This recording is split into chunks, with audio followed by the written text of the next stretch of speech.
Welcome, everyone. So this is a talk by the Monroe Institute. If you didn't know that, that's what you're getting.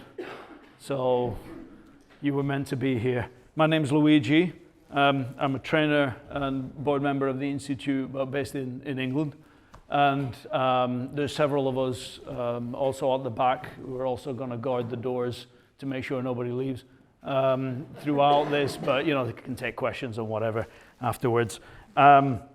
Just to let you know that there is a camera at the back that's filming. Everyone's going to turn around. Don't turn around. Don't turn around, because otherwise we have to edit that out. So just to know that it's being recorded. But when anybody's talking, when we get to the Q&A section at the end, we'll just stop recording at that point. Okay. So who here has had an out-of-body experience?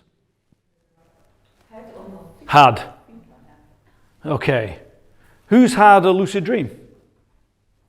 Okay.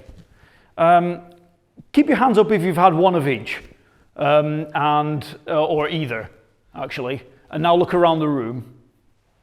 Right. So you'll see that typically it's over half of the group. You know, for lucid dreaming, it's about 55%. For classic out-of-body experiences, it's about 15%, depending on the study.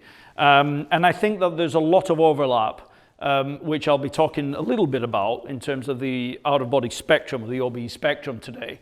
But what I'd like to specifically focus on in this session is just to give you a little bit of background on the Institute, you know, what we represent and our journey to how we explore consciousness, but to make this as experiential as possible for you, because we believe that the best way to learn is by actually experiencing, about finding out for yourself, which was one of the fundamental points that Robert Monroe, who founded the Institute, was trying to make.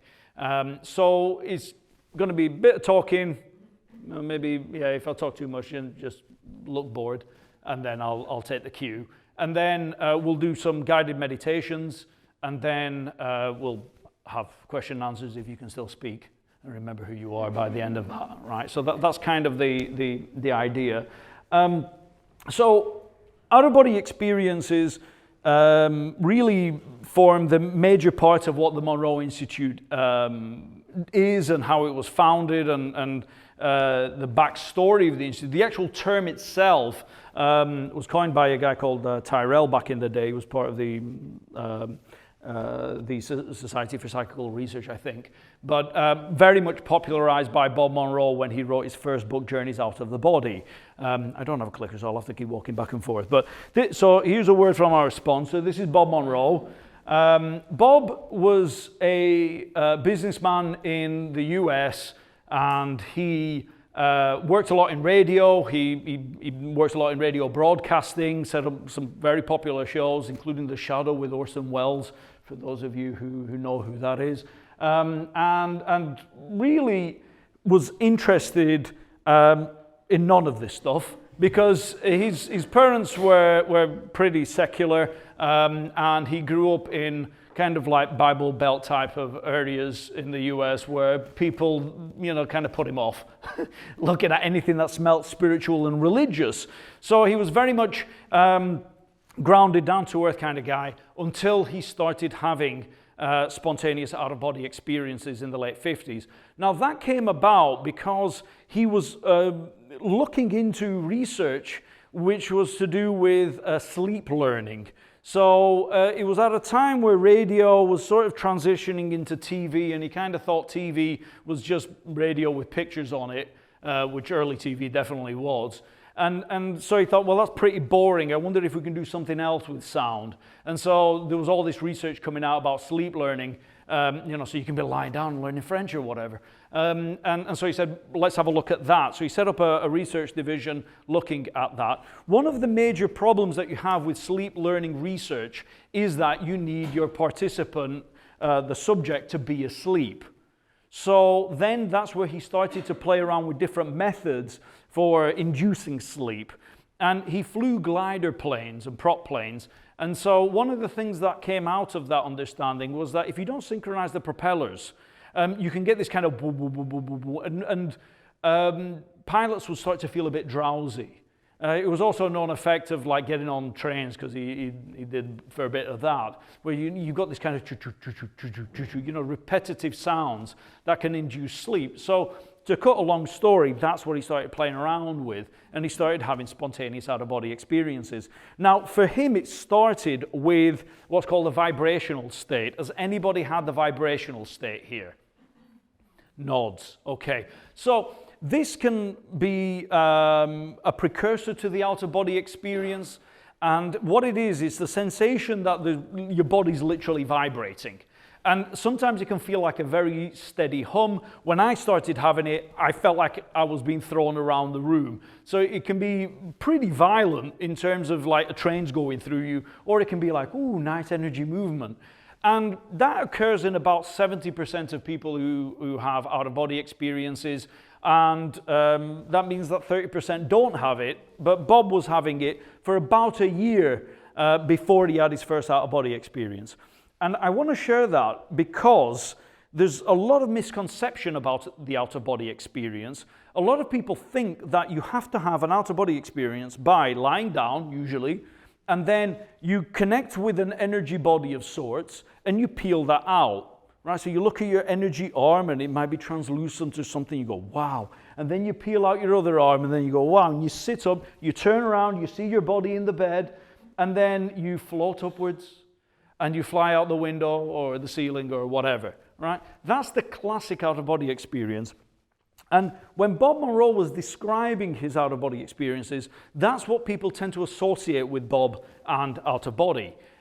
So his first book, Journeys Out of the Body, that's how he seemed to describe it. And then Far Journeys and Ultimate Journey build on those experiences and the experiences of others when the Institute was actually set up. But what I want to highlight, because it's going to form a part of how we actually facilitate the out-of-body experience, is that Bob's first experience wasn't like that at all. It wasn't the classic lift-out, even though it seems to be that. What he's talking about is he's lying down and he's getting the vibrations.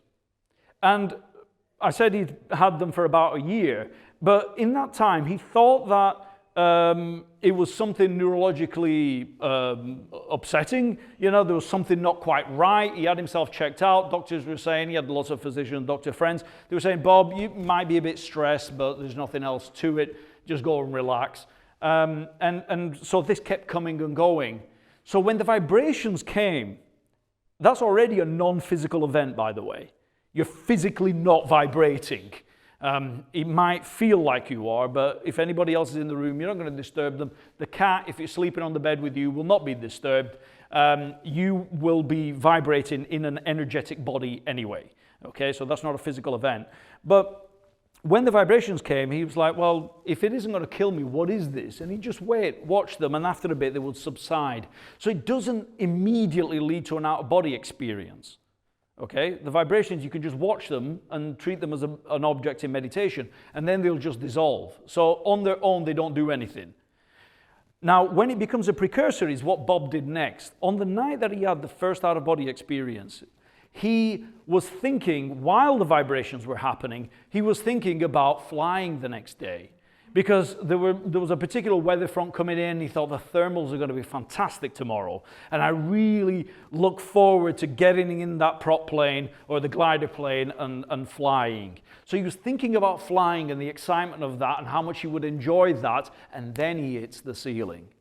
There was no separation. There was no recognition of separating from the physical body. The first thing he recognized was bump on the ceiling, and that's where he noticed the chandelier. He thought it was a fountain because he was upside down. And then he noticed himself in bed with his wife and started to panic, right?